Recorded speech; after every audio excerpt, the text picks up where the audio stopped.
Hey folks, um, this is the Book Corner. I am Hermione, author and lover of all good things literature. So this is going to be the first fantasy book video for the month of February. So we are officially 10 months shy of, yeah. Anyways, I don't know. My brain's not operating today. Alright, so I am going to be covering another aspect of writing this book that was difficult, or whatever you want to say it is. So, when you're building a world in which magic is like its own thing and people do it and everything, it always seems like that authors come up with new ways to approach a magic system and all this. And one of the first problems that I encountered was way back early in the book when she is learning how to draw whatever is making a noise to her, which can be a little bit dangerous because you think you know what you're drawing, but you really don't have a clue what you're drawing. And it's a kind of a funny scene because the target ends up being this little elfling that is adorable, but he tries to be tough, but he does not actually succeed in it, which is hilarious. And I'm creating this whole language, but you only really see it when it's being done with magic. And what I actually did was, when she's talking to like a bartender or something like that, I actually put the words in bold print, and instead of it being like regular print, I put it in bold print.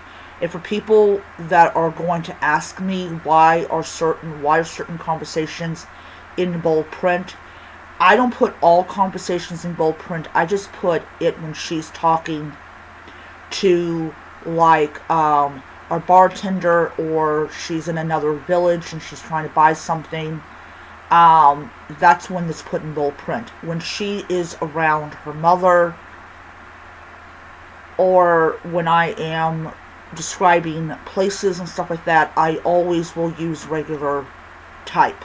So it's like, everyone knows that you have bold print, italic, you can do italic bold. I just did bold. Now, when it comes to spells, I do them in bold italic.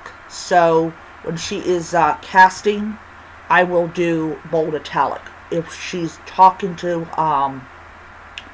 when she is talking to this elfling, I do bold. When she's talking to a vendor, I use bold. If it's just a conversation between her and her mother, I use regular type.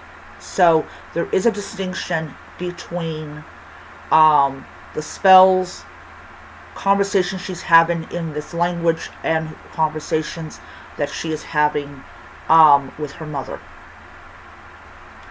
Also, her conversation she has with her teacher prior to fully being able to speak the language is all done in regular type.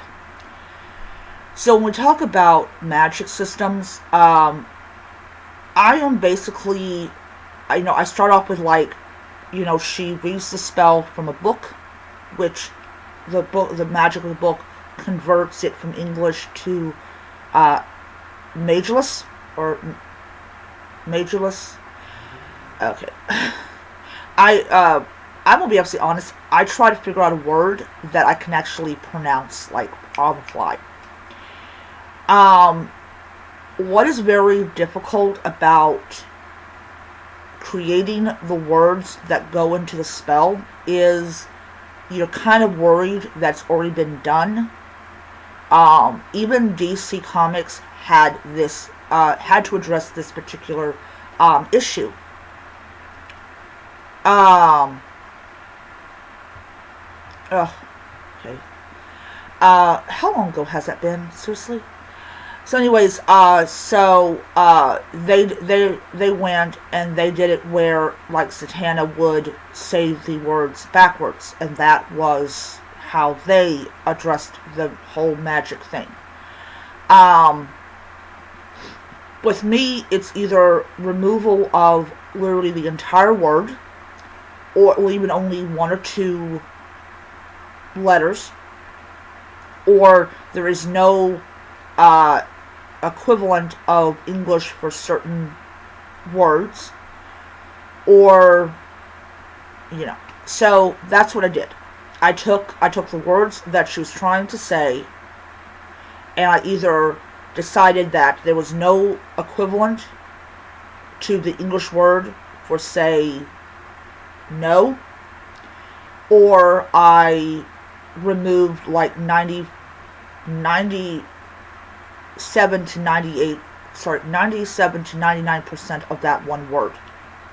So it sounds different than it's written, if that makes any sense. But yeah, that's how I addressed the whole thing. So you had like beginners, like like people that have never done magic, they read it from a book. People that have done magic, they don't need to do that. It's not really mystical to them, because they're just speaking in the same kind of language, but it's their power that makes these words different, if that just makes any kind of sense. I don't really think magic systems make any kind of sense at all, because they're not meant to make any sense. But for me, as somebody who is having a character come in that is not native to that world, and trying to create a magic system that is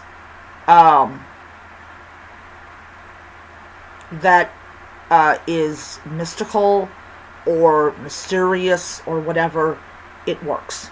At least for me, it does. It took me probably about a couple of weeks to come to the conclusion that the only way I was going to avoid copying off of other people's magic system was to think about something that I know I have not read yet, and just make that my magic system. Because, as I said, there are so many different kinds of fantasy books out there with various different kinds of magic systems. Some fantasy books, some fantasy books, you have characters that don't participate in that magic system, so the author leaves it very mysterious and whatnot. But if you have someone who actively has to participate in that magic system, then it is a trial to try to figure out, has this been done before? Am I violating someone's copyright? And that is something that I worry about, because I don't want to spend all this time and effort, blood, sweat, and tears to write this book, and then suddenly someone comes around and says, oh yeah, that's based on my book, and you literally have to just watch your creation just die off. And that is one of my big worries when I started to write this book, is somebody going to come around and say, you stole my idea, even though you have never heard that author and you've never read any of their books. So anyways, I just want to come on here and just basically talk about that, because it is a worry that I think everybody who does fantasy has to think about, is, how unique is your world. Now, there are a lot of things that they all share when it comes to their villains and stuff like that, because fantasy is all interconnected to each other. And that's the thing that people have to be very aware of when they're starting to write fantasy, is that it's all interconnected. Fantasy is this one gigantic, clumpy world full of different kinds of environments and things like that.